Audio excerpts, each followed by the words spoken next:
High FM, 101.9 megahertz of life. So, we obviously are following very, very closely what is happening in the Strait of Hormuz, and because this has a very, very significant global implications. It has implications, obviously, for everybody around the world. It has implications for the region itself, and it has become very, very clear that this is key. This is central to this war. Donald Trump recently proposed or made a comment that he might charge 20% on cargo moving through the strait. Now, I've got no idea, because it's Donald Trump, if he is just saying that to annoy the Iranians or to irritate the others in the region, or if this is a real proposal. Joining us this morning is the CEO of Eco Energy, Financial and Strategic Consulting, a senior lecturer at Reichman University in Herzliya, Dr. AMIT MOR. A very, very good morning. Thank you for joining us. Firstly, how seriously do we take these comments?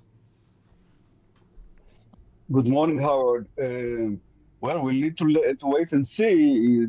It's very strange because in case America will start charging ships passing through the Strait of Hormuz, it will give legitimation to Iran to charge later on, because that's what they started to do. That's what they are claiming that they want to do.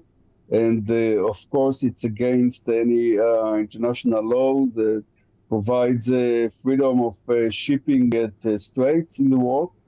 So I think that it's very strange that Mr. Trump is claiming that the United States will charge ships and tankers. It will go through the strait. What could the basis be for that? Is there any form of legal basis that he might have to say that, to do that? So again, there is no legal basis. He's claiming that in this way, the United States will get some income from allowing this shipping to cover some of their costs. But again, it indeed will provide a major legitimation to the Iranians that after the war, once the war is over. So I don't understand this policy in case it's going to be implemented. If this were to go ahead, what are the implications worldwide on fuel, on costs, on the global economy? So the Houthis would like to charge for passing via the Strait of Bab el-Mandeb and the Strait of Malacca and the Strait of Gibraltar and the Dardanelles Straits, Turkey, and so on and so forth. So there are many international straits. Therefore, there is this very important freedom of shipping without any charging, because in case will be such a precedent will take place, so others would like to charge as well. It will greatly increase shipping cost and cost of goods all around the world. So I hope it's not going to be implemented. Is there any basis to say, look, we are there to make sure that the Iranians don't attack, to give you safe passage, to make sure that cargo can flow, and therefore it is not unreasonable to charge you for that privilege? Yeah, so that's basically the argument that Mr. Trump stated. But then again, both the Omanis and the Iranians will claim, well, we charge because we are making sure that for safe passage. So basically, it looks like a protection fee, and Mm, uh, mm. it's a very bad precedent, and I hope it indeed will not be implemented because if America will charge, so many others in the world will would like to copy that, and it's a great danger to the free shipping in the world.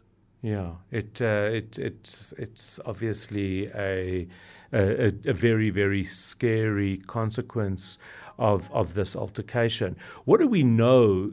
It's very very difficult to get an understanding of whether the strait is open, is not open, who's blocking it, who's not blocking it. It's almost and obviously I follow this very very very closely. But I still can't figure out, and I have absolutely no idea with any certainty what the position is at the moment. What do we know? Um, as was published yesterday, about six ships passed through the straits, which is about, I would say, 5% of regular day. Before the Mm, war, it was about 120 ships. So I think that these days the strait is most likely actually closed. And as America stated this evening, beginning this evening, they'll start also to block the flow of ships and cargoes and tankers to Iran and from Iran. So basically, continuing the blockade on Iran. So I think that actually the strait will be shut down. there's been a lot of talk about the fact that if the strait is shut down, then Iran can't store its oil anywhere because it'll run out of storage space, and this is very very problematic for Iran. Is there any truth to that? Yes, indeed, that's what happened earlier. But then Trump uh, lifted the blockade and allowed the Iranian and others to ship oil and cargoes through the strait.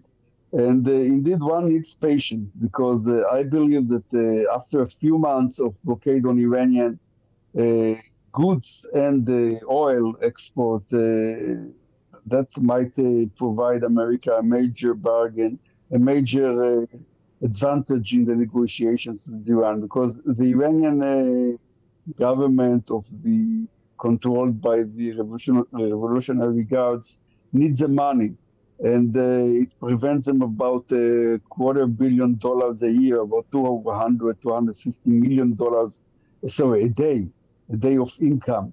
And they really need this money. They need to pay the army. They need to pay the besieged. They need to pay.